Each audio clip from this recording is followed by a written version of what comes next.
UFC 303, T-Mobile Arena. Brian Ortega is sick. The co-main event needs an opponent. Diego Lopes needs someone to fight. There has to be an athlete somewhere in the world who wants to dare to be great and step into a co-main event slot in Las Vegas on a couple of hours' notice. It hasn't been done before, but now it has. Dan 50K Ige gets a call from Dana and the UFC, and just like that, he made his way to the arena, prepared, weighed in that day, brought his team over, Eric Nixick, Sean Strickland, and took the fight and fought wonderfully. So before I get into anything, shout out the UFC, shout out Dana White, and shout out Dani Ige. I mean, to be a promoter and lose one half of your co-main event with hours to spare and still be able to find a replacement, it speaks to your organization and the culture you have instilled. These guys really are willing to be great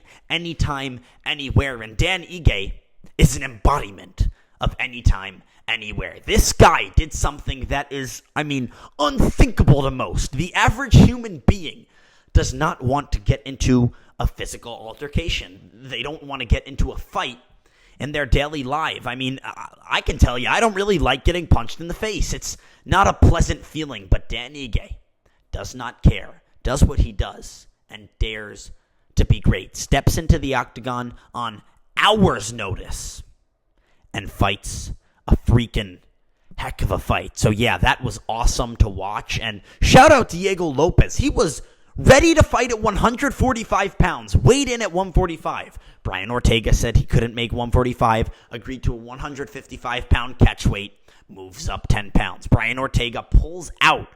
Dan Ige takes the fight on short notice. Okay, Diego, you can only fight at a 165-pound catch weight. Diego Lopes gains 10 more pounds and fights anyways. He tweeted out on social media that he was offered the opportunity to not fight and still get paid. What did he do instead? He went against his whole training camp, abandoned strategy, went against his body and his weight cut, gained 20 pounds, 10 pounds in individual increments at separate times, and still fought like a warrior. Dan Ige and Diego Lopes made history in Las Vegas, and it was an honor to be able to witness that history. That being said, when analyzing the fight, Diego Lopes came out like Diego Lopes, guns a-blazing, swinging, throwing hooks, throwing uppercuts, had Ige backed up a little bit and seemed to be in control of the fight. Second round, more of the same.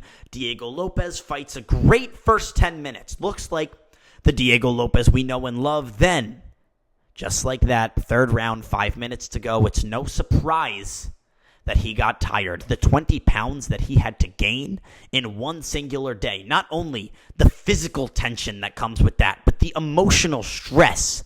Daniel Cormier talked about it in the UFC post-show. That, having to switch opponents, gain 10 pounds 2 separate times, continuously weigh in, and just be willing to change and go with change on such a moment's notice takes an emotional toll on a fighter. Diego Lopes reacted well to that emotional toll, but his body didn't. So physically, he broke down in that third round. Didn't, feign away completely, but he knew he won the first two and kind of coasted his way to a decision, which really was the right thing to do, because when your body is failing you because physically you had to do something you're not supposed to do, you do anything you can, anything in your power to keep yourself and your being safe. Diego Lopes did that, looked solid, got the win. What's next for Diego? People are saying rematch in the Sphere, run it back, 5 rounds in the co-main, maybe. Dani Ige's a warrior. He deserves opportunity after this. He better have gotten paid. I'm sure he did, handsomely.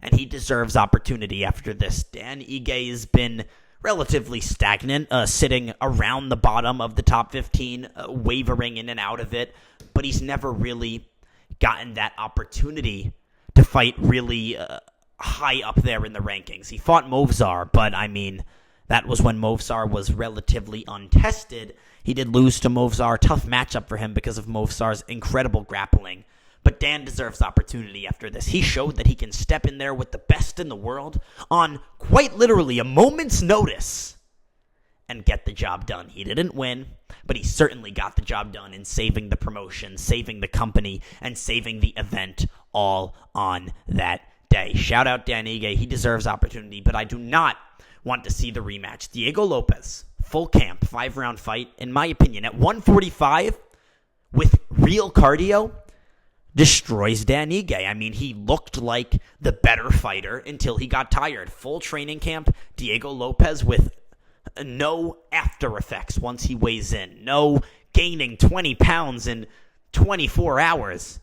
Diego wins that fight. Also, Diego Lopes was booked against T-City. Brian Ortega was supposed to fight a top 5 featherweight. Instead, took a huge risk, put his body on the line, and still won. So no, I don't want to see a rematch. Why would Diego Lopes, coming off yet another win, having a stronger resume, fight back in the rankings once more? You either rebook him with T-City or pit him up against someone else in the top 7 of the featherweight division. I mean, maybe you give him Josh Emmett and test him the way you did Ilya Topuria. No matter what you do, though, he does not fight down. He took a risk. He won. He should be rewarded for that risk. We'll see if Brian Ortega fights at featherweight ever again, considering how this weight cut went for him. Maybe he does move up to lightweight permanently because of this whole fiasco, but Diego Lopes needs to be rewarded and fight up. Like I said, I would love to see him fight Josh Emmett. Maybe put him in there against Bryce Mitchell. But a guy who, if he beats that guy, he's either a win away from a title or is sitting pretty to fight the winner of Max and Ilya, because Diego Lopes is a savage. He took that fight. He gained the weight. He's a savage. Dani Ige is a savage. Deserves opportunity. He should be fighting up. Absolutely. But he shouldn't be fighting Diego Lopes again. Both of them will probably fight in the Sphere, so it'll be awesome to see them on the same card. I doubt the UFC books them again. I'd be pretty confident in thinking that they are having the same sort of thought process as I am. But again, what's next for Dani Ige? It has to be some sort of opportunity. He has to fight up in the rankings. Honestly, I think Diego Lopes, Josh Emmett is a cool fight. And it's something that the viewers would love to see. Josh Emmett throws, the hardest shots maybe in the sport, just in pure strength and the force he brings behind his punches. And then maybe you take Bryce Mitchell, a guy who got knocked out by Josh Emmett, give him to Dani Ige. Dani Ige is a power puncher. He is, of course, a puncher's chance against Bryce Mitchell. He could put him to sleep the same way Josh Emmett did. It's opportunity for both of them. Another fight you could make for Diego Lopes. Give him Yair Rodriguez, another guy who's been in there with the greats, been in there with the best, and is a guy who gives Diego Lopes title contention opportunity if he's able to get that win. But yeah, again, it was really just awesome to watch, awesome to witness and almost be a part of. You could feel the energy behind that fight as it was happening on the broadcast. I wasn't in the room. The Chokehold Hour's very own Zach Stekla was there. He was live tweeting the fight. Shout out Zach. But I'm sure he felt it too. It was just something special seeing two guys, one of them taking a fight on 3-4 hours notice, the other gaining 20 pounds in 24 hours and going to war, doing what they do, and being the best athletes in the world, showing that they are one of one. They are in the 1% of the 1%. Diego Lopes, Dani Ige, both dogs. Really happy for those guys. I want to see Diego Lopes fight up in the rankings, and I want to see Dani Ige fight up in the rankings as well.